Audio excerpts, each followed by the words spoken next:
Hi, good morning or afternoon or evening. My name is David Gadiel. I'm doing an introduction for Anthropology 242, Native Cultures of Alaska. That picture there is here in Juneau. I took that picture probably in October of 2022. We went up to the tram, and I think I took that picture while we were on the tram. I think so. Nice day. It was pretty clear. I forget which mountains those are. Maybe Mount Jumbo. Not too sure. It's something that I've always wanted to really learn more. But anywho, so about me, that's my daughter and wife over at Eagle Crest. This is a couple of weeks back. I don't have too many pictures of myself because I'm typically the one taking pictures. And so I became a father September 26, 2023. Her name is Veronica Keanu Villarreal. Keanu is her middle name. She's named after the dog. We have a great little husky puppy named Keanu, who's named after Keanu Reeves. And so I just thought it'd be funny. Keanu means island breeze in Hawaiian, and it is a gender neutral name. So I thought it would be neat. She is a very large girl. She's about 14 and a half pounds, and she's not even 4 months old. She's about 24 inches, maybe a little longer. And she's very much in charge of mine and my wife's life. She pretty much rules the house. And so today is a snow day, and I have the great pleasure of taking care of her all day long. Well, because my wife has to work. Bartlett does not close for snow days. I'm currently enrolled in the counseling program at the University of Alaska Fairbanks, and I'm teaching special education at Thunder Mountain High School.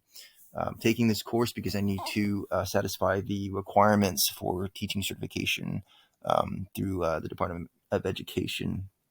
And so I need to take a multiculturalism course and an Alaskan history course to get that degree. And my initial certification expires this year, at the end of the year. And so I just want to get it done and also just learn more about Native cultures here because they are very important. And, as I'll say a little later, I worked with many Native Alaskans in my previous job. And I'm sure I'll be working with many of them as a teacher. Okay. So a little bit more about me, my hobbies. I like to time myself changing diapers. My fastest time so far is 77 seconds from the time that I unzip the onesie to the time that I put the onesie back on after I, take the diaper off and clean her and all that stuff. So that's a lot of fun. I'm a musician. I play by ear, so I can listen to a song and then just play it back. I had a paying gig for several months at Spice, is an Indian restaurant here in town. It was a lot of fun. Me and a friend would play for about 3 hours Friday and Saturday. Mostly 90s alternative, Nirvana, um, Alice in Chains, Stone Temple Pilots, stuff like that. But, just kind of, I take requests. I'd, do 70s and 80s rock, Tom Petty, Steve Miller Band, Leonard Skinner, just, kind of gauge the room, see what people seemed like they wanted to hear. If they were digging on something, I'd probably continue to play something like that. So it was a lot of fun. I've got about 10 original songs written and recorded on my GarageBand, not really doing anything with it. Just recorded it for fun, just to see how it would sound. And I snowboard. Snowboarding is fun. This is my second real season. I had a lot of fun last year. I fall less, but I'm still falling quite a bit. When I made this PowerPoint, I, wrote down, I wish there was more snow. I'm recording it today, Tuesdays, the 16th of January. I don't wish that anymore. There has been so much snow the past few days. It is crazy how much snow there's been. I have a giant mound right by my driveway from how many times I've shoveled. So yeah, excited to go up this weekend for some snowboarding. I also like to fish. I had a pretty good fishing season this past year. I think I caught about 10 or 12 salmon, mostly silvers. Caught a couple of dogs that I gave to my dogs. And I tried, and they're really not bad. Not too sure why people don't eat more chum. But I did catch a king, one king. I was very proud of myself. Caught that guy July 2nd. I remember the date because 2 days later, my back was thrown out. I had a lateral shift in my back that was extremely painful, and I blamed the fish. He was a 20-pound king. Really good fight. All right. So university history. Got my bachelor's degree in social studies composite in 2017 from the University of Texas, Rio Grande Valley. That degree is basically a history degree with a teaching component. I would say my most memorable class, the class that I enjoyed the most, was race and ethnicities with Dr. Brent Campney. He was a very passionate teacher, really engaging. He was a younger guy, probably in his early mid 30s, and did a lot of research on South Texas history, the racism that people experienced in the area that I grew up. And so I found that very enlightening because I just didn't know a lot of it. I mean, I grew up there, but I didn't see the racism myself. I was born in 1988. And by that point, South Texas was predominantly Hispanic. I mean, talking about like 90 to 95% of the population in South Texas today is Hispanic. However, in the 50s and 60s, the people that founded those cities like Edinburgh, McAllen, they were European. They were Scottish, mostly Scottish descent. And so there was quite a bit of racism. There was segregation in the town that I grew up. There's a golf course in Edinburgh, and there was a swimming pool at that golf course that Hispanics could use once a month. And after they used it, they would drain the pool and they would clean the pool. And then the Hispanics couldn't use it again for another month. And it was the same thing, the pool would get drained right after they'd use it because the people that owned the golf course thought that the Hispanics were dirty. And so, I mean, that coupled with, being physically punished for speaking Spanish in the classroom. If you spoke Spanish in a classroom, you were, smacked with a ruler, or, you'd have to get on your knees and put your nose on the wall. And so, the 60s and 70s were pretty tough educationally for Hispanics in South Texas. The Chinese Exclusion Act, 1882, I did put that on there because that was just the most interesting thing that I remember from race and ethnicities. It was just like, what? We kicked all the Chinese people, and we didn't let them back in until like 1926. There was an immigration act, I believe in 26, that's when they were able to finally come back. And predominantly it was because of the gold rush. A lot of Chinese folks were having some pretty good luck, and they didn't want that to happen. So yeah, very interesting stuff. When I was in Texas, I was enrolled in the Master's of Education and Counseling graduate program. I completed about 60 hours. Well, I completed 60 hours in that. I was internship 1 and 2 away from completing that degree. But then we moved here to Juneau, and I wasn't able to finish that degree online. So I'm currently enrolled in the University of Alaska at Fairbanks in their counseling program with the hope that I'll, finish in, a year or so. That's my goal. So the role of anthropology in native cultures. Should there be a role? I believe so. I mean, I think cultural awareness is a big factor in recognizing the contributions that the native peoples have had here in the various cities here in Alaska.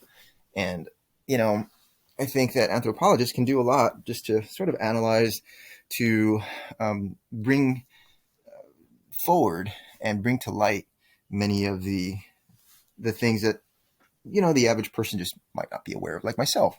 I'm fairly new to Alaska. I've only been here for a year and some months.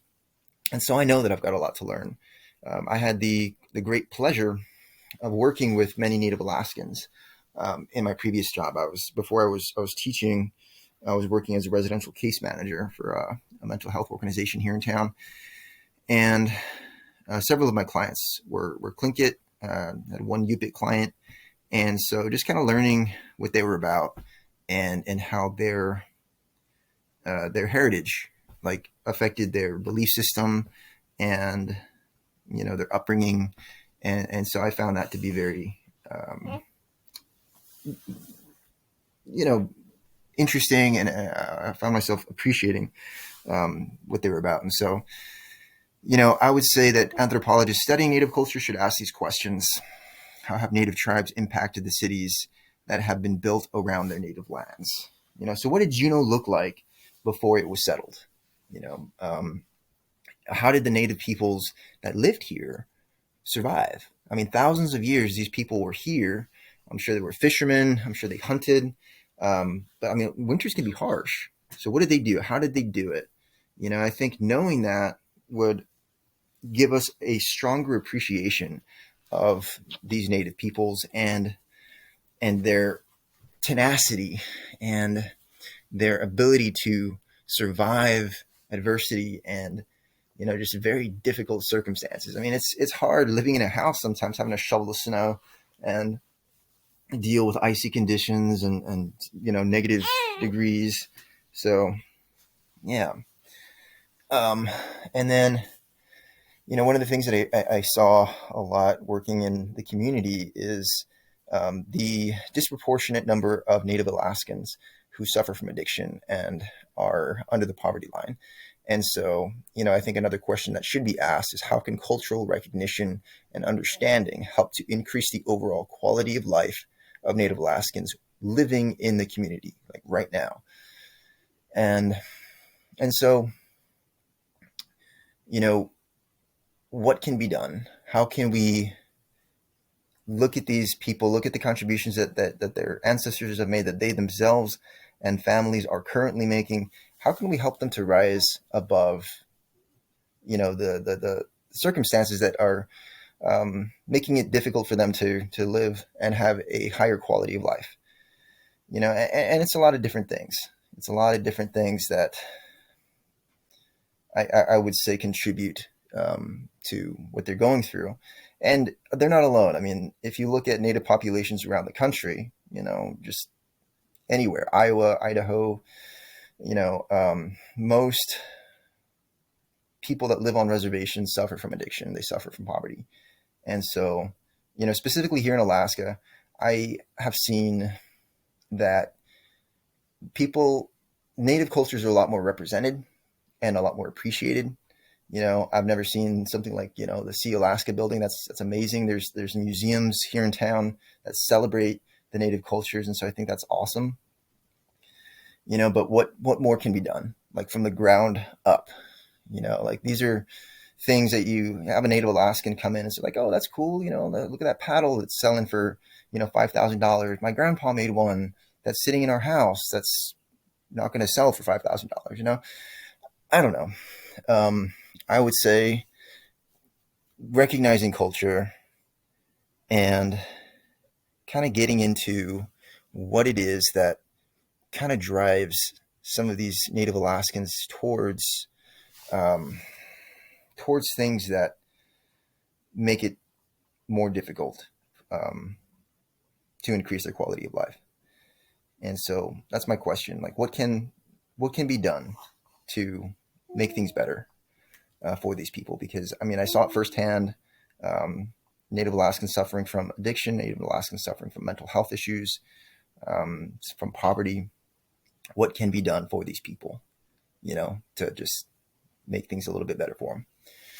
So that's my presentation. That's my introduction. I hope you enjoyed. I know that I talk quite a bit, and so I hope I didn't bore you to death. But anywho, I look forward to the semester and to learning more about, Native cultures and contributions, and especially, learning with purpose, learning about these cultures with the idea that hopefully what I learn can be used to bring some of these folks up. I'm going to be in the education system. So, how can learning about these cultures help me as an educator to